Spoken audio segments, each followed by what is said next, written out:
안녕하세요. 경동제일교회 성도 여러분. 오늘 함께 살펴볼 책은 예레미야 애가입니다. 예레미야 애가의 히브리 성경 제목은 처음 시작하는 단어인 에카입니다. 이 말의 뜻은 어떻게, 오호라 등의 놀라움과 슬픔을 표현하는 감탄사입니다. 우리나라 성경에는 슬픈 노래라는 뜻으로 애가라는 제목을 붙이고 있습니다. 유대교 전통에 의하면 축제 때 읽혀지는 5개의 성경책 5 두루마리가 있습니다. 예레미야 애가는 룻기, 에스겔, 잠언, 아가와 함께 이 5 두루마리에 속합니다. 예레미야 애가의 배경과 메시지를 살펴보겠습니다. 유다 멸망 당시에 신흥 강대국인 바벨론이 아수르를 점령했고 갈그미스 전투에서 애국까지 이김으로 중근동의 패자의 자리에 올랐습니다. 이러한 바벨론을 잘못 평가했던 당시 유다 왕들은 바벨론을 배척하고 애국을 의뢰하려 했습니다. 유다 왕 시드기야 때 바벨론의 군대는 예루살렘을 포위하였습니다. 성중에는 양식이 떨어졌으며 이 때문에 굶주린 어머니들은 자기 자녀들을 먹기도 했습니다. 마침내 성벽이 뚫리고 바벨론의 군대가 도시 안으로 들어왔습니다. 점령한 후에 도시를 약탈했으며 여호와의 전과 왕궁과 귀인들의 집을 파괴하였고 성벽도 허물어 버렸습니다. 구약성경 신명기 28장을 보면 하나님께서는 이스라엘 백성과 언약을 세우신 것을 봅니다.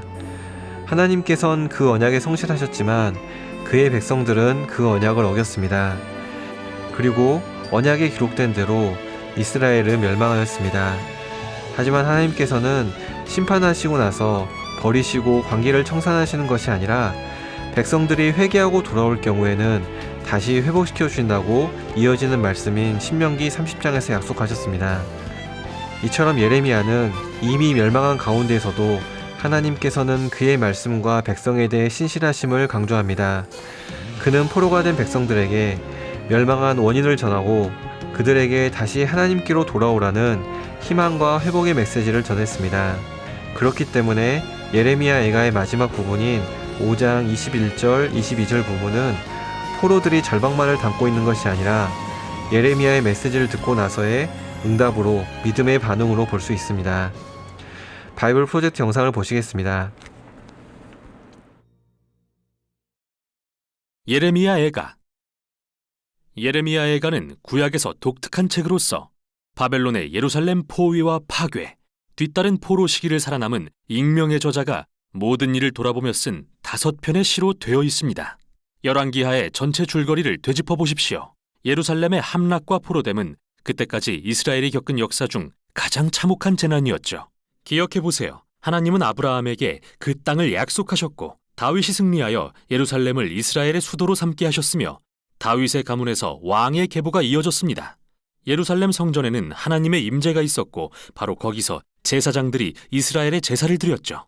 그러나 500년의 이러한 역사가 지난 후 주전 587년 여름 예루살렘은 바벨론에게 무너지는데 도시가 전멸되어 사라지고 맙니다.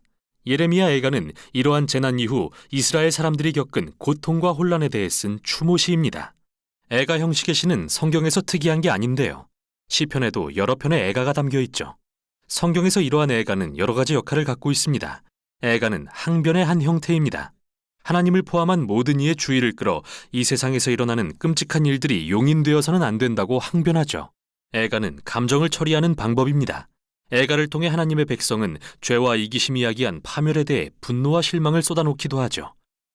그리고 애가는 혼란을 표출하는 공간입니다. 고통은 우리로 하여금 하나님의 성품과 약속에 대해 질문하도록 하는데 성경은 그 어느 것도 무시하지 않죠.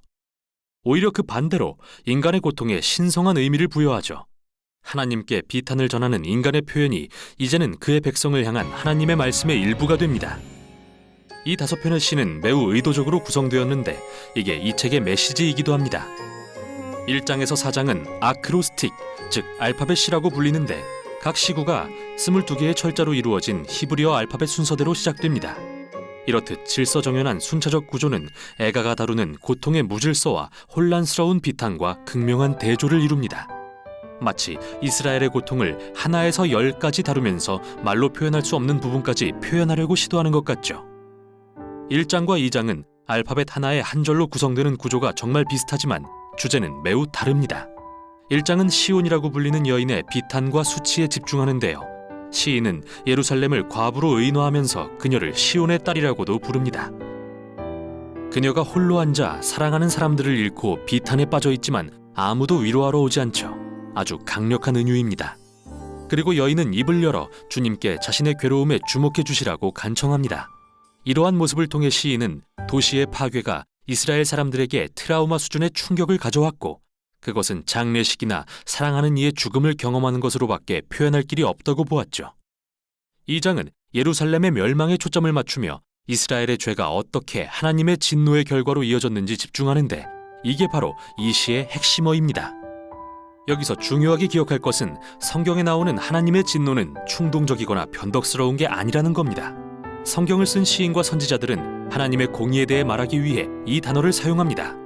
이스라엘은 하나님과 언약 관계를 맺었지만 수세기 동안 이방 신들을 숭배하고 불의를 저지르며 가난한 자들을 억압함으로써 언약을 어겼죠. 물론 하나님은 노하기를 더디하십니다. 그러나 인간의 악에 대해 노하시면 반드시 징벌로 그의 공의를 행하시는 분입니다. 예루살렘의 경우 바벨론이 그들을 정복하도록 허락하신 것이 그 예죠. 이렇게 이 시는 하나님의 진노가 정당하다는 것을 인정하고 있습니다. 그러나 이것이 시인으로 하여금 애통해하며 하나님께 다시 한번 긍휼을 구하는 것을 막지는 못합니다. 3장은 앞부분과 달리 알파벳 하나당 3절로 구성됩니다. 그래서 이 책에서 가장 긴 시이죠. 그리고 화자는 자신의 고통과 비탄을 말하는 외로운 남성으로서 그는 백성 전체를 대표합니다. 재미있는 것은 이 장이 구약의 다른 부분에서 인용한 언어들로 가득 차 있다는 점으로서 욥의 탄식부터 시작해서 시편의 주요 애가들, 그리고 심지어 이사야서의 고통받는 종의 노래도 인용합니다. 시인은 이 장에서 말한 것처럼 그의 고난을 하나님의 공의의 시련으로 보지만 역설적으로 이것이 시인에게 소망을 줍니다. 그리고 이 부분이 이 책에서 유일하게 소망의 언어가 쓰인 곳이죠. 주님의 언약의 신실함으로 인해 우리가 진멸되지 않고 그의 자비는 무궁하시며 아침마다 새로우니 그 신실하심이 큽니다. 그래서 나는 말합니다. 주는 나의 기업이시니 내가 그를 바라리라. 시인은 이렇게 추론하죠. 하나님이 인간의 악에 대해 한결같이 공의를 행하시는 분이라면 그분의 언약도 한결같이 지키시어 죄가 그들의 최종 심판이 되지 않게 하실 것이다. 그래서 이 시인에게 하나님의 심판은 곧 소망의 모판과 같습니다. 4장은 1, 2장의 구조로 다시 돌아가서 2년간의 예루살렘 포위에 대해 생생하고 충격적으로 묘사합니다. 그리고 과거의 예루살렘이 이제는 얼마나 끔찍한 포위 상태로 전락했는지 대조합니다. 거리에서 웃고 놀던 아이들은 이제 먹을 것을 찾아 구걸하고, 호화스러운 식사를 즐겼던 부자들은 이제 땅바닥에서 뭐든 찾는 대로 주워 먹고, 한때 화려함을 누리던 왕궁 지도자들은 이제 굶주리고 지저분해져서 알아볼 수도 없게 되었으며, 다윗 가문의 기름 부음 받은 왕은 사로잡혀 포로로 끌려갔습니다. 이 시의 힘은 바로 이런 충격적인 대조에서 나오며 이 시는 이스라엘이 자초한 고난의 깊이를 살피고 있습니다. 마지막 장은 기존의 구성 양식을 깨는 독특한 시인데요. 다른 시와 분량은 같지만 알파벳 순서가 아닙니다. 마치 더 이상 주체할 수 없는 시인의 비탄이 폭발하여 혼돈으로 돌아간 것만 같죠.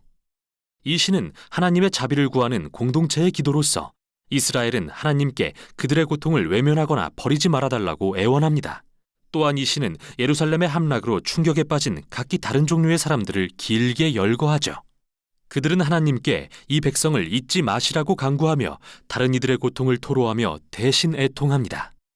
고통 중에 침묵하는 것은 이 책의 미덕이 아닙니다. 하나님의 백성은 자신의 감정을 부정하라고 요구받지 않습니다. 오히려 감정을 드러내 하나님께 쏟아내며 항변하길 격려받죠. 책의 결말은 뭔가 역설적인데요.